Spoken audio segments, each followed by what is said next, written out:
Pernahkah kamu melihat dua orang berdebat karena punya pendapat yang berbeda? Keduanya saling bersikeras dengan argumen masing-masing. Lalu bagaimana cara menyampaikan pendapat agar bisa dipahami orang lain dengan baik? Nah, dari sinilah kita akan mengenal lebih dekat dengan teks eksposisi. Tapi apa sih sebenarnya teks eksposisi itu? Yuk kita bahas bareng-bareng di video ini. Teks eksposisi merupakan teks yang digunakan seseorang untuk menyajikan suatu gagasan. Gagasan tersebut dikaji oleh penulis atau pembicara berdasarkan sudut pandang tertentu. Untuk memperkuat gagasan harus menyertakan alasan yang logis, fakta-fakta, bahkan pendapat ahli. Pasti masih bingung ya apa itu teks eksposisi?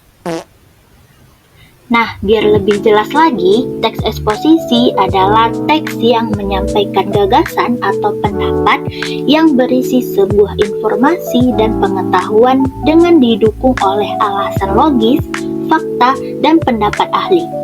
Tujuan utama teks eksposisi adalah untuk meyakinkan pembaca terhadap gagasan atau pendapat penulis. Selanjutnya, ciri-ciri teks eksposisi. Ciri-ciri teks eksposisi yang pertama yaitu menjelaskan informasi atau pengetahuan. Di dalam teks eksposisi berisi tentang pengetahuan dan informasi berdasarkan objek yang dikaji oleh penulis atau pembaca. Ciri-ciri teks eksposisi yang kedua yaitu informasi yang bersifat mengajak. Di dalam teks eksposisi, gaya bahasa yang digunakan harus bersifat informatif dan mengajak. Ciri-ciri teks eksposisi yang ketiga yaitu penyampaian menggunakan bahasa baku dan disampaikan secara lugas. Teks eksposisi ini ia bersifat logis, tidak berbelit-belit, dan disampaikan secara langsung. Ciri-ciri teks eksposisi yang terakhir yaitu bersifat netral atau tidak memihak dan menggunakan fakta sebagai pendukung. Nah, teks eksposisi ini tidak boleh memihak terhadap suatu objek yang sudah ditentukan sebelumnya dan harus menggunakan fakta sebagai bukti yang kuat. Selanjutnya, kita masuk ke struktur teks eksposisi. Struktur teks eksposisi ini terbagi menjadi 3. Yang pertama, tesis atau pernyataan pendapat. Struktur teks eksposisi yang kedua yaitu argumentasi. Dan struktur teks eksposisi yang ketiga yaitu penegasan ulang. Struktur teks eksposisi yang pertama yaitu tesis atau pernyataan pendapat.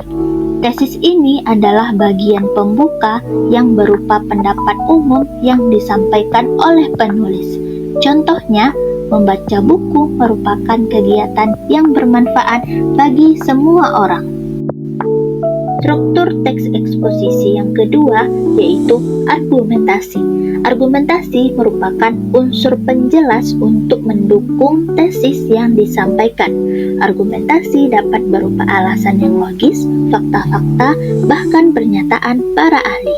Contohnya, melalui membaca, kita bisa menambah pengetahuan dan memperluas cara berpikir. Struktur teks eksposisi yang terakhir yaitu penegasan ulang. Penegasan ulang merupakan bagian yang bertujuan menegaskan pendapat awal serta menambahkan rekomendasi atau saran terhadap permasalahan yang diangkat. Contohnya, oleh karena itu, kebiasaan membaca perlu terus kita tanamkan sejak dini. Nah, kita masuk ke contoh teks eksposisi. Di sini sudah terdapat contoh teks eksposisi yang berjudul Pentingnya Sarapan Pagi. Agar lebih paham, bisa dibaca dan dipahami dengan baik ya. Nah, itu tadi materi tentang teks eksposisi, ciri-ciri, struktur, dan contoh dari teks eksposisi. Semoga penjelasan tentang teks eksposisi tadi bisa dipahami dengan baik ya. Terima kasih.